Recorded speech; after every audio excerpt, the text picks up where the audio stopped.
The Paul Leslie Interviews. Ladies and gentlemen, our special guest is author John Berendt. Thank you so much for joining us. Pleasure to be here.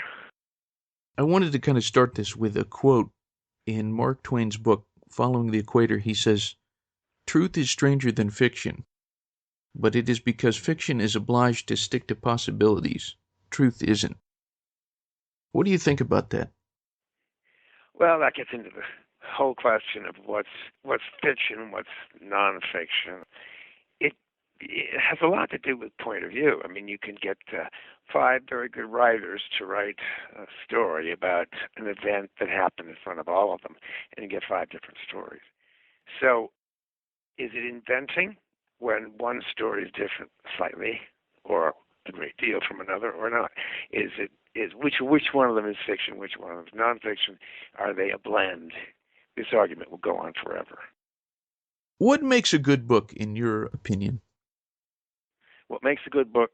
From whose point of view again? I mean, the author intends to accomplish one thing or another, to tell a story in the best possible way, to uncover a truth, or to entertain. So whatever you start out wanting to do, for me, it's a combination of telling a real story and entertaining. I'm really kind of very, very intent that every page of a book I write should be entertaining. And I use the word entertaining in the broadest sense, meaning to seize a reader's interest and hold it, just as you would an audience in a theater. So what makes a good book for me is one that accomplishes telling the story that I want to tell in a way that I believe is the true story, and keeping everybody interested throughout the entire book so no one puts it down. They can't wait to get to the next page. You just said entertainment. Is there anything else that you're looking for your readers to get? This aspect. Now, again, entertainment is a broad. I mean, it's not just what you see on TV. I mean, it's not just entertaining in that narrow sense.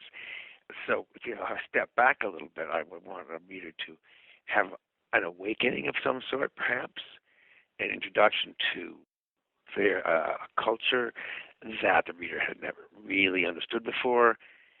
So, I mean, there are a lot of different things that can come under this heading, what I want the reader to gain. I've heard different authors say different things about what the experience of writing a book feels like. Everything from a fever, something that's very, very exciting, to something that's painful and tedious. It's all of those things. Because when you sit down to write, you realize that all right, you're talking about a specific scene you're about to write, and there are infinite numbers of ways of expressing it. In other words, what words do you use? Where do you begin? Where do you go from the first sentence to the next? It's really an infinite choice. That is kind of unnerving, and it can set writers back. It can make them slow down and stop for a while, think.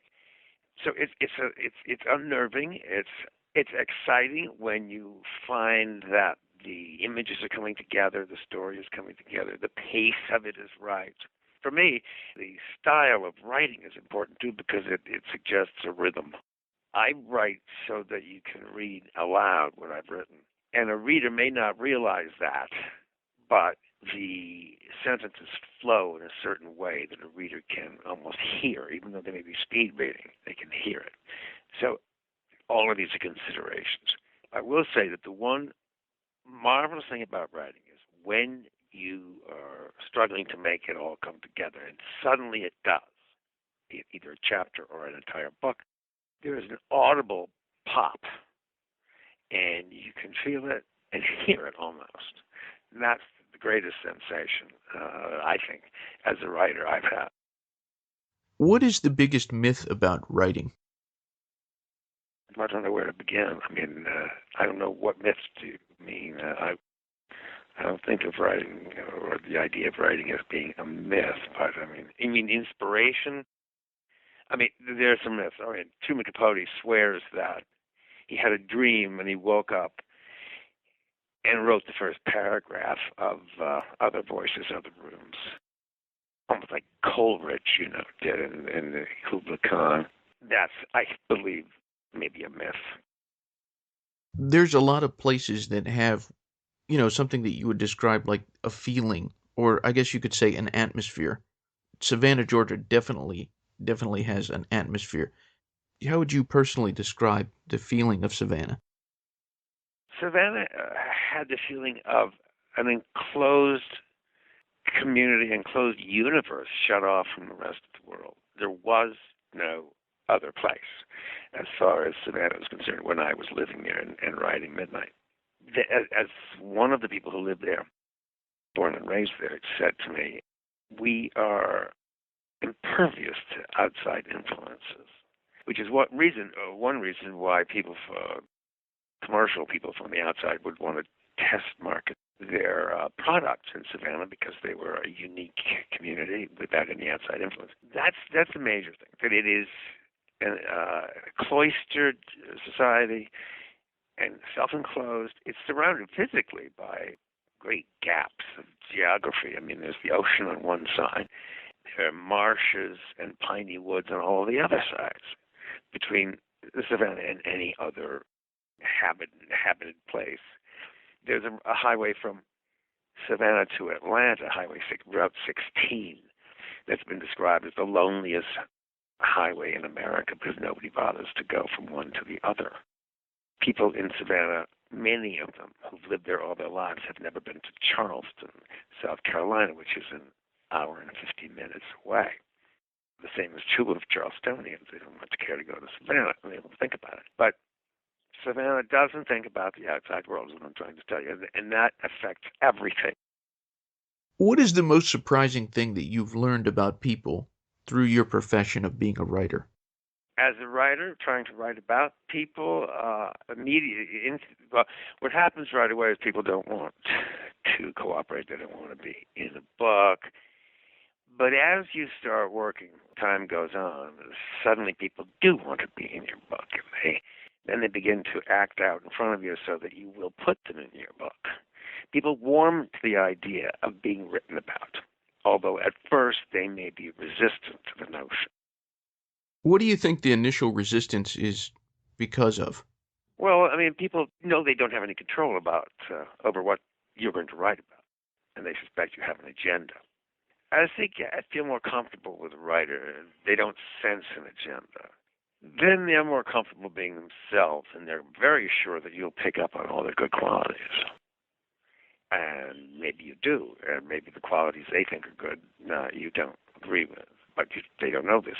But I would say when subjects become comfortable with a writer, they loosen up and and they forget that the tape recorder's on too.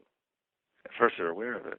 I always make it, either I put the tape recorder in plain sight, and if it's not in plain sight, I have a pad and pencil out so they know what they're saying is being recorded in some form or other. But people are, after a few minutes, they forget there's even a tape recorder in plain sight. And if you can get to that point, then you're at least handling the interview properly and making people feel at home and responsive to your questions.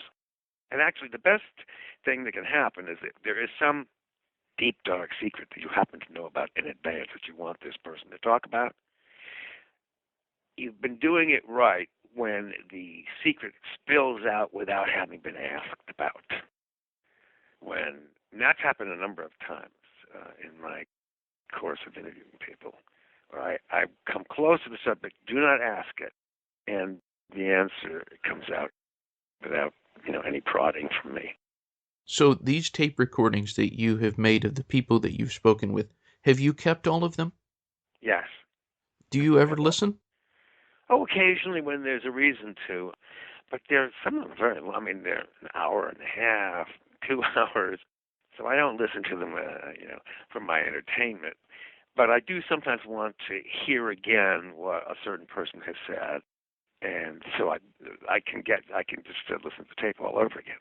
I've never had to listen to a tape to defend what I've written, although I could, and I have the tapes so that it's possible that they could be used in my defense as a writer, and that I didn't misquote somebody.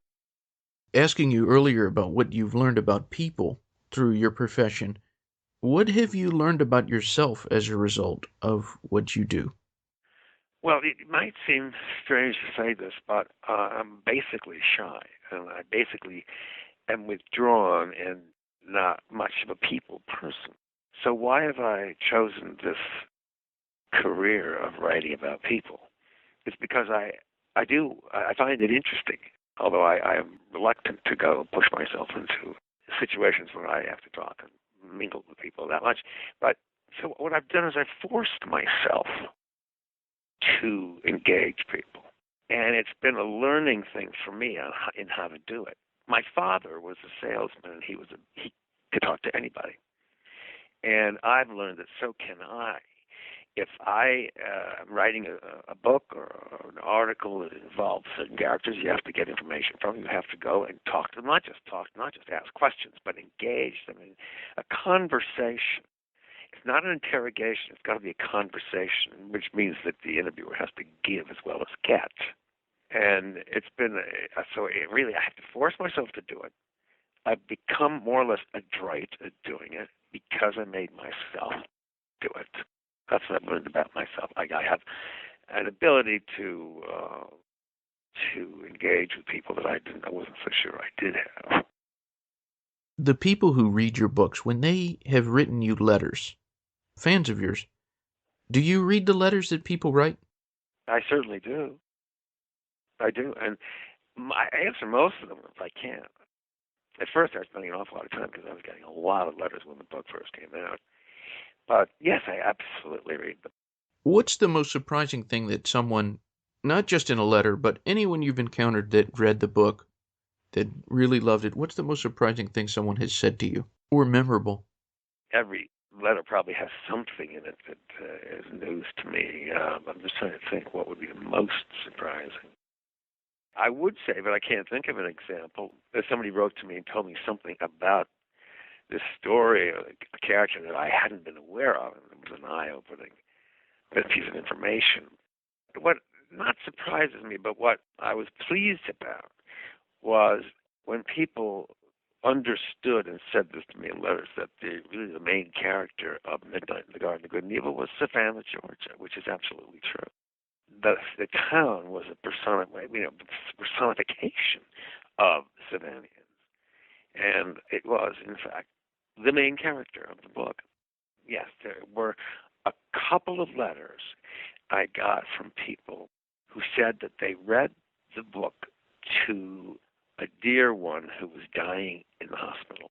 And the person who was listening was on his or her deathbed, was laughing and enjoying the book. Now that, I'll never forget that. Two people wrote from various parts of the country. Two different parts of the country, and that was the most surprising and rewarding, I have to say. Wow. Do you think about the reader when you're writing? All the time. All the time. It's like a comedian thinking about the audience. Are they going to laugh? Are they going to be interested? Are they going to be bored? Are they going to follow what you're saying? If you have, for instance, my second book was set in Venice, and there were an awful lot of Italian names. And American readers might have gotten confused after a while, not being used to reading so many Italian names and names of places as well. And there were pieces of the lingo also I put in. So I was concerned that, and there were an awful lot of characters, because both books had a lot of characters. Always concerned that the reader not lose the thread of the story. Who's doing what? And when somebody pops up in a chapter, did they remember this person or not? Do I have to throw in a couple of words to remind them who this person is? So the answer is definitely yes. Always think of the reader.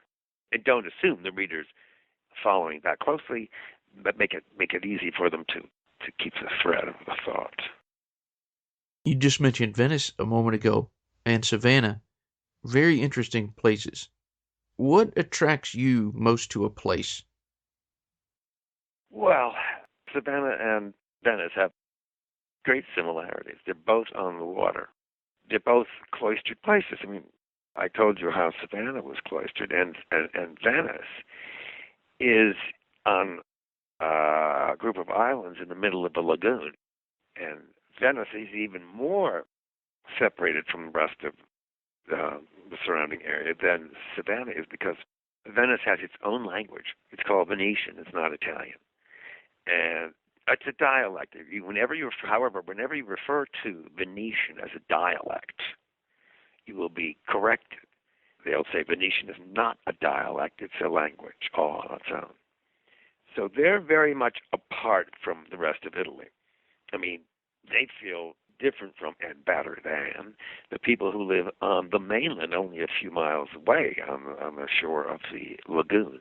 They have their own sense of humor, their own language, as I said, and their own cuisine, apart from what we think of as Italian cuisine. So those two places have a uniqueness about them, and I prefer to write about a place that has uniqueness and is, what's the difference between Cincinnati and St. Louis or something like that? There probably is a lot of difference, but the way I think of it is Savannah and Venice are distinct places with distinct personalities and atmospheres, and I like that. As if I were setting a play in a place, I would want a very evocative setting. So you can't do any better than Savannah on the one hand and Venice on the other. Was it very intimidating to write The City of Falling Angels after having written Midnight in the Garden of Good and Evil? Well, yes. The expectation of the readers was very high. They expected to be entertained in the very same way. And I just had to finally go ahead and write. It took me a while to figure out what to do and how to approach it and all of that. I picked a city that I thought was unique in its own way, and certainly Venice is. And then I simply followed my nose and right just a few days before I arrived in Venice to poke around. I mean, I knew Venice pretty well from having gone there a number of times. That's why I picked it. But I didn't have a story in mind. Just wanted to go and see it. And I knew some people there, and I was going to go, look around. Just before I arrived, days before, well after I had planned to go there, the Fenice Opera House burned to the ground in Venice.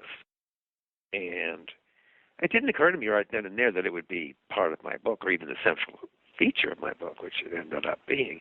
Because I figured that the world will know all about this. There's nothing left to write about this event in my book, so I kept looking. So 6 months on, I realized that the rest of the world wasn't paying attention anymore. Never really got the whole story, which was continuing to unfold in Venice, which was that it was not just a fire because of an electrical spark or something, that it was arson, and it was a criminal deed. And so I followed that all the way through to the end and pulled in other characters, other people I met, kind of made them part of the story. And that's how that happened. But I'd long since gotten over my terror of writing a second book after Midnight. And I just threw myself into the task of writing about Venice and the Fenice Opera House and the various characters I met who were measured up to my standard of craziness and uniqueness. Our special guest is best-selling author John Berendt. Where could you see yourself writing about next? I've been spending the last 5 years in New Orleans. Well, as soon as I tell people that I have an apartment in New Orleans, I go there. In fact, I'm going there in 10 days again. They say, "Oh, what a perfect place. There's so many crazy people there. It's going to be so easy for you." Well, it doesn't turn out to be, because a lot of people, as you know, New Orleans has its own unique personality. God knows. It's a place of constant celebration. Never mind Katrina. That's long over with.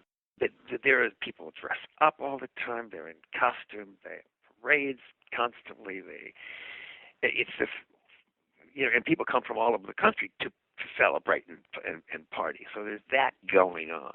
But it's also a very complex city with various neighborhoods that are unique of themselves. There is not many people understand that the Garden District, for instance, has some of the most beautiful homes in America. Many, many, many of them. And there is Treme, about which there has been a series on cable television consisting of a very interesting and dynamic community of African Americans. There are many communities in New Orleans. Is a bigger place than one thinks, but that's a place I've been looking. But what the problem is for me is that everybody knows there are crazy people acting out in New Orleans, and it's not enough for me just to seize on a few of them. They have to be, their personalities have to be fresh and not predictable. So I have found, what happened when I got to New Orleans, incidentally, is I was there for some time when the oil spill occurred offshore in the Gulf of Mexico, when the Deepwater Horizon blew up. I've been focusing on that and the people around it. So I can do my normal thing of living there in New Orleans, following this story and pulling in characters who may not have anything to do with the oil spill, but who are compelling enough to sort of cover and include in the mix. But the story itself of the explosion and why and how it happened is really kind of marvelous. But there are pitfalls there too, and I've fallen into some of them. One of them is to get too involved in the legalities in the court case. But if I stick with simply the characters involved, it's like crossing the water on stepping stones that you go across. Don't fall into the quagmire of the legal case.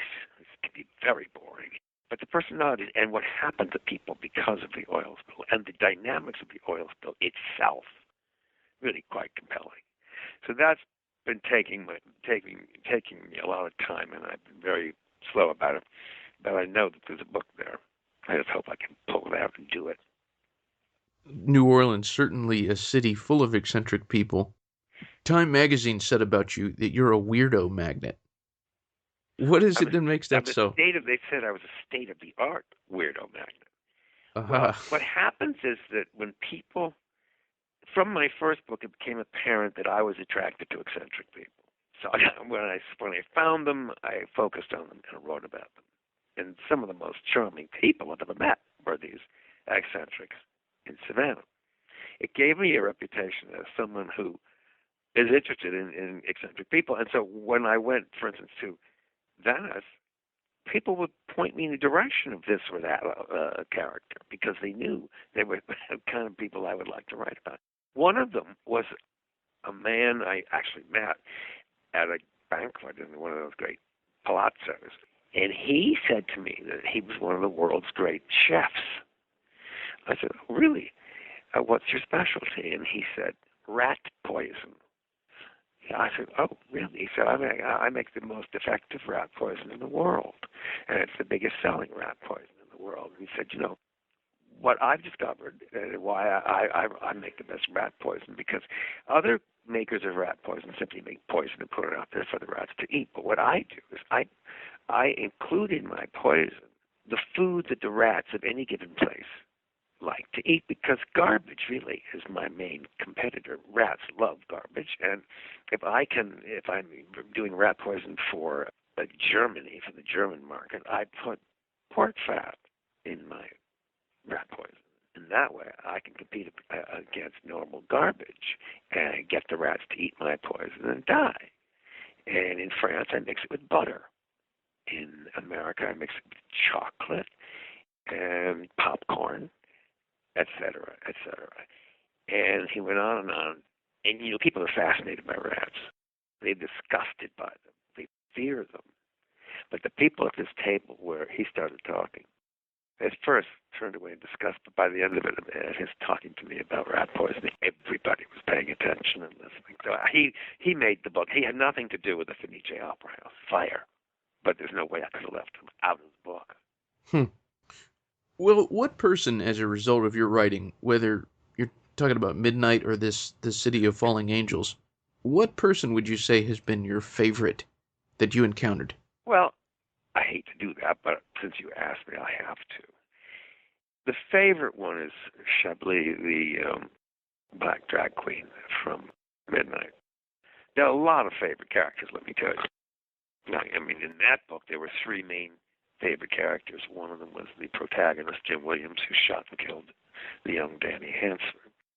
He was one of the best interviews I ever had. He was very, very, very clever, very funny, a very entertaining person. He was just a marvelous person to focus on. And the third character was Joe Odom, who was a charming young man who played the piano magnificently.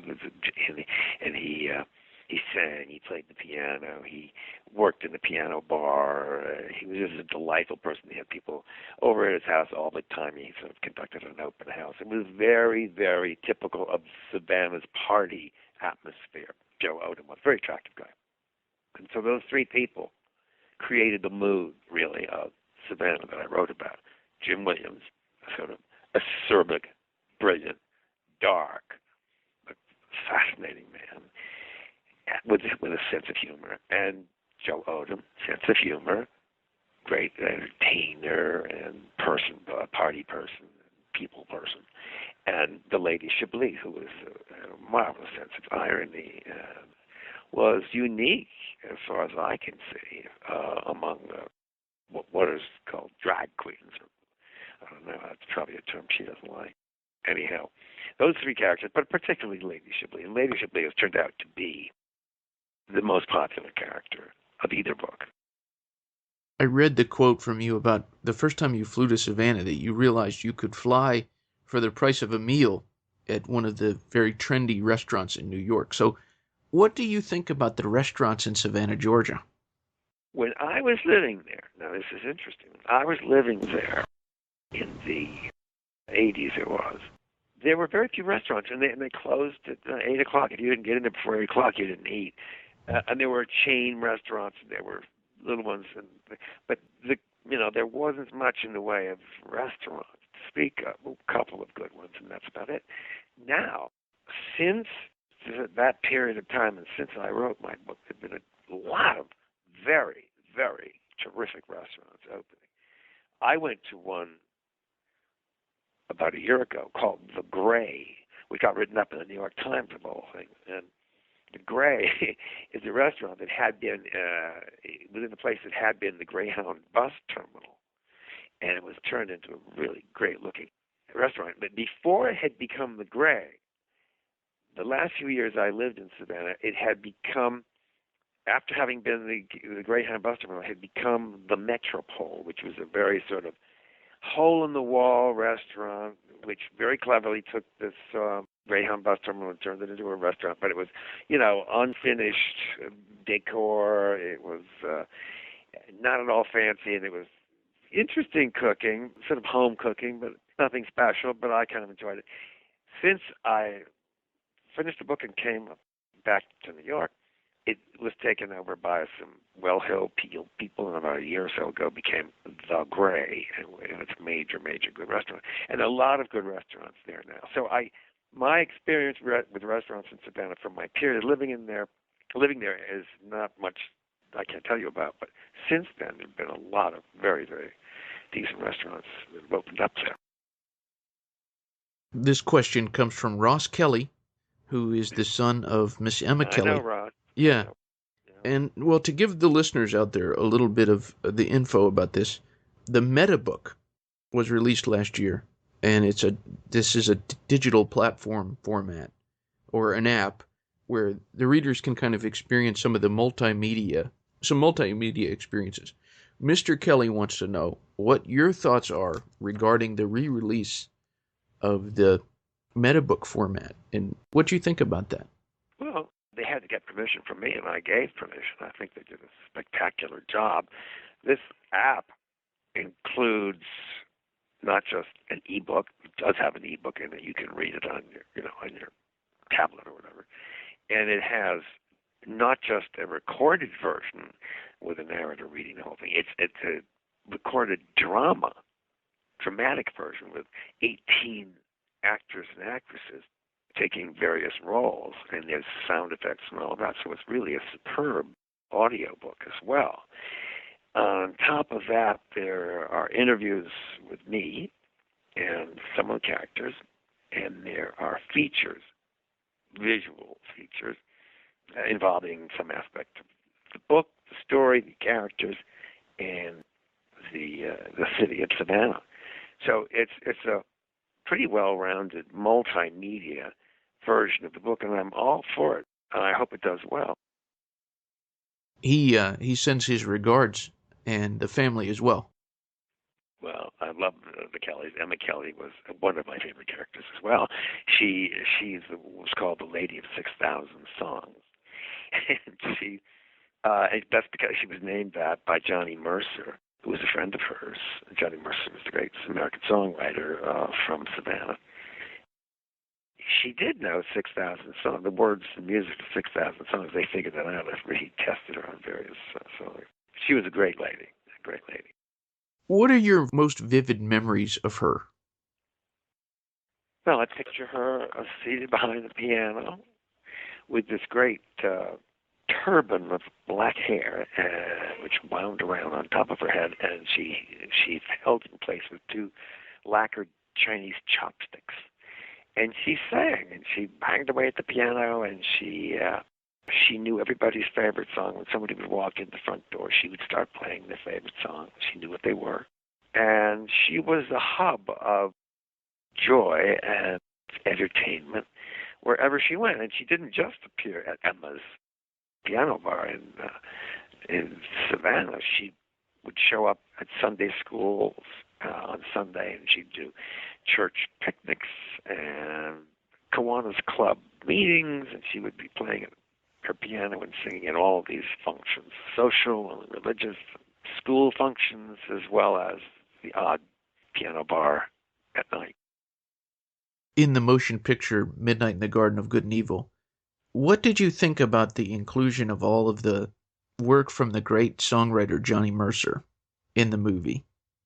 I thought it was quite appropriate because he's a Savannian, and they talk about him all the time. There's a Johnny Mercer concert hall there. There's a statue of him, and it makes perfect sense. We also, after the book came out, the singer Margaret Whiting called me and asked if she could do a cabaret evening called Midnight in the Garden of Good and Evil with Johnny Mercer songs.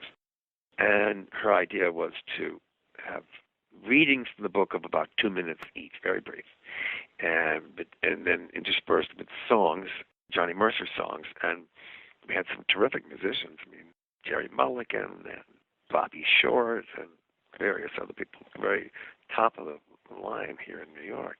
And it was such a success at Lincoln Center when it was on that one night in 1994 or 5, I don't remember, that it toured the country 2 or 3 times to sell out houses every time. As a writer, what do you think of his lyrics? Well, he's been referred. I mean, he's one of the great American lyricists. His lyrics are sheer poetry. Yeah, I think he's as good as the very best that we've ever had. Was there a particular song in the motion picture that you thought was the best? Those songs were pretty much in the background, so I don't even remember which of all the ones that Clint Eastwood chose. The one that his daughter sang, I don't remember. I really don't remember. I don't have favorite ones of his. I mean, there's one, And the Angels Sing, which is a marvelous song. And in fact, that title of that song is on his gravestone, carved on his gravestone in Savannah, in Bonaventure Cemetery. I love that one. I really love one that's not very well known called Pardon My Southern Accent, which is a lovely tune and lyrics. He wrote both in that case. He wrote lyrics for songs to other people's music, but in that one he wrote the words and the music. But I think And the Angels Sing has to be one of his best, but it's either an awful lot. And the Angels Sing is one of my all-time favorite songs. Well, you hit it on the nose. In fact, there's a musical in formation, in development now. At first, it was going to, the script, the stage script, has been written by Alfred Urey, who wrote Driving Miss Daisy. So he's written the script, and the music is going to be original music, but at first they were going to use Johnny Mercer songs exclusively. But it soon became apparent that when you're doing a drama on stage, it's not like cabaret where there doesn't have to be a continuous story. But when you're doing a drama on stage, the songs have to carry the story along. And the Johnny Mercer songs did not quite fit the story, even though they are the embodiment of Savannah in some way. So after 5 versions of the script, everything was coming together, but the songs didn't quite gel with the story. So, except for 2 of them. 2 of the songs did. So the decision was made that they would do original music and maybe 1 or 2 Johnny Mercer songs just to give him just a sort of a doff of the hat to Johnny Mercer. But those 2 seem to fit into the script pretty well, and the others would be original songs was the decision. So that's all being done now. Do you ever think about your books being read perhaps 100 years from now, 200 years from now? I don't know about 200. I wonder if there's going to be anybody reading anything 200 years from now, but I think of them being read after I'm gone. But for how much longer after I'm gone, who knows? I know they will outlive me because there's something like 3.5 million of them in this country that were sold. And you figure that they haven't all been pulped yet. So they're lying around on shelves in various places. So they'll be here after I'm gone. I haven't given it much thought, but occasionally it occurs to me that they'll be around when I'm gone. What is the best thing about being John Berendt? Oh, my God. I would have said having a unique name is one, but I've discovered there are about 10 others in this country named John Berendt, so that's not really true. What happened after I became well known because of the book, people came up to me and said nice things. Basically, that's it. I don't get people coming up to me and berating me for what I've done. Well, this is kind of an open stage kind of question. For anyone listening in, what would you say to them? Well, I would say stay tuned. I'm going to be as surprised as you all will be when and if there's something else. Aha. Well, ladies and gentlemen, our special guest has been John Berendt. My last question. Who is John Berendt? John Berendt is someone who's been very lucky. The turning point in my life, of course, is when Midnight in the Garden of Good and Evil came out. Of course, a lot led up to that, which was that I was a writer and editor for Esquire magazine. I had written material for Dick Cavett and David Frost on television interview programs. I had written articles, etc., and then finally I decided to write a book. So all that led up to Midnight. However, I had a lot of luck, and it was that the book was recognized by the publisher and very carefully marketed. They sent copies around, and it was picked up by Good Morning America. They did altogether 7. I was on the show 7 times. All of that helped a lot, and a lot of it is luck. I mean, because what if I'd had a publisher who loved it and just fluffed it when it came time to publish the thing, didn't get enough copies out, didn't get it publicized the right way, didn't bring it to the attention of people who are running Good Morning America, et cetera, and other programs and other outlets. Because, the success of a book depends a lot on word of mouth for sure, and mine's, benefited a lot from word of mouth, but you got to have the right kind of publisher who's going to give it a boost. And I did get a lot of help that way, and that's lucky. Also, when my book came out, there was the very week it came out, there was an earthquake in California which dominated the news and knocked every other author off TV shows and radio programs, except for me. What happened was that there had been a lot of things recorded in advance. First of all, Good Morning America was one of them. And since it was already in the can, I wasn't canceled. It was delayed a day or so. And that was the winter when the book came out, when there were something like 17 snowstorms across America, mostly in the northern part and central part. And that shut down a lot of interviews that would have promoted various books. But I was at that point in the southern states doing interviews and not being canceled. I mean, the book had its its merits for sure, and I wouldn't say it doesn't, but it also was the beneficiary of a lot of lucky breaks. Well, sir, thank you very, very much. You've given very generously. It's been a pleasure. All right. Godspeed. Thank you. Thank you. Bye-bye.